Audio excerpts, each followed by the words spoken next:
the thing is that whenever in a institute or in a government medical college or a government medical private medical college, whatsoever it may be, institute, I am to say, there is a Supreme Court decision and a National Forum decision also. There, the patient comes on the name of the institute and not on the name of the doctor. So the institute is collecting the money, and so the patient becomes the consumer of that institute and not of the doctor. Doctor is paid by the institute, so the doctor is giving his services to the institute. So directly the consumer case cannot be put on the doctor who is working in such an institute, first thing. So with these two decisions, he can be safely taken out and the decision case goes on the institute. Secondly, as such, in criminal cases, it is not so. In criminal case, whosoever doctor does the operation is the responsible and not the unit head or the dean or the institute. But in consumer cases, definitely institute, head of the department, and the medical college itself is the responsible and not the doctor. But the advocate should represent and bring to the notice of the court that this is the Supreme Court decision. Then only they take the case laws and give the decisions. Okay, we will discuss afterwards. Just one more talk. We'll finish this. Yeah. So on behalf of Dr. Pankaj Vasne, I am presenting this. This is very important talk. Supreme Court of India, there was one case related to consent. So Samira Kohli versus Dr. Prabha Manchanda, that was on 16th of January 2008. So facts, Samira Kohli, the appellant, unmarried 44-year woman visited Dr. Prabha Manchanda, the respondent, on 9/5/1995 for prolonged menstrual bleeding. The respondent advised laparoscopy test under general anesthesia on 10th May 95.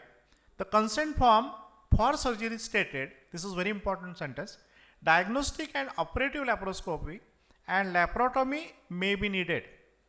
The appellant was under GA for laparoscopic examination. The respondent found that the appellant was suffering from endometriosis. Look at this situation. While the appellant was unconscious under the effect of GA, Dr. Lata Rangan, the respondent's assistant, took the consent to Suma Kohli. Who was Suma Kohli? The appellant's mother, to perform hysterectomy under general anesthesia for her daughter and bilateral salpingo-oophorectomy. So patient is unconscious. Patient's mother is asked for consent at the time of surgery, at the time of procedure. So the complaint was on 15th May 95. The respondent lodged a police complaint that a friend of the appellant visited the clinic on 15th May 95, abused and threatened the respondent, and got the appellant discharged without clearing the will. On 19 January 96, the appellant lodged a complaint before the National Commission claiming compensation of rupees 25 lakhs, alleging negligence for performing hysterectomy and bilateral salpingo-oophorectomy without her consent. So doing any procedure without consent was the blame. What were the issues? Is informed consent necessary for surgical procedures? Was there consent by Samira Kohli for the surgery to be performed by Dr. Prabha Manchanda? Whether the surgical procedures such as abdominal hysterectomy and bilateral salpingo-oophorectomy can be performed without a patient's consent under the principle of necessity. See, the necessity word is very important. Sometimes if the procedure is life-saving, that is different. This procedure was not life-saving. So whether Dr. Prabha Manchanda is guilty of any tortious acts such as assault or battery and be liable to pay damages to Samira Kohli. Whether the acts of Dr. Prabha amount to deficiency in service amounting to negligence, these were the questions raised. The case substantially depends on the issue of consent. Consent is an essential part of any medical procedure and is required before any procedure on an individual. If there was informed consent and then the surgery by Dr. Prabha Manchanda will be unlawful, thus it might attract liability under tortious act of negligence or assault and battery. In the present case, the appellant gave signature on the consent form for surgery, which stated that she was to undergo diagnostic and operative laparoscopy. It was also stated that laparotomy may be needed. There was express consent by the appellant for the performance of laparoscopy and laparotomy if needed.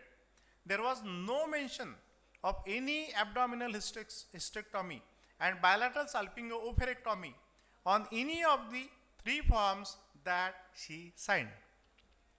Analysis 2. Furthermore, the consent obtained from the mother cannot be considered valid, as the appellant was a competent adult and had the ability to consent, and there was no medical emergency, and surgery made her infertile.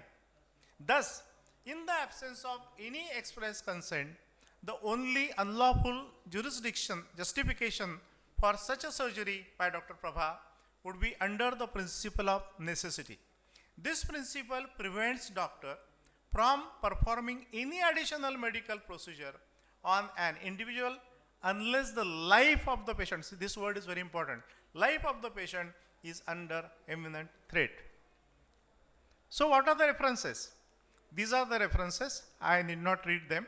But what court observed, in the present case, even if the appellant was suffering from endometriosis, there was no immediate threat. And it was necessary for the respondent to take the appellant's consent, which was not taken in this case. Mother's consent was taken. And when the patient was under the effect of anesthesia. In the absence of consent, the act of the respondent would amount to assault and battery that attracts tortious liability.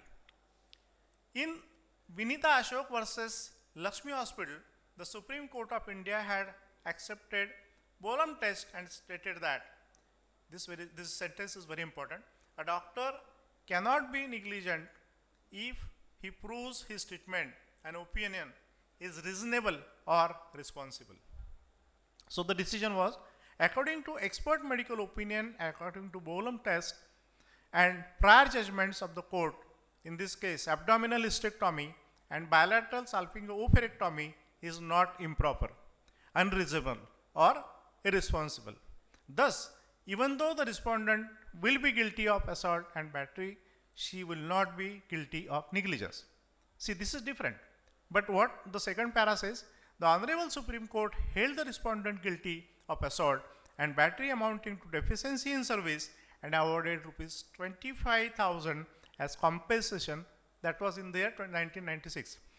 25,000 as compensation for the unauthorized surgery to the appellant and exempted the respondent from receiving any fee for the surgery.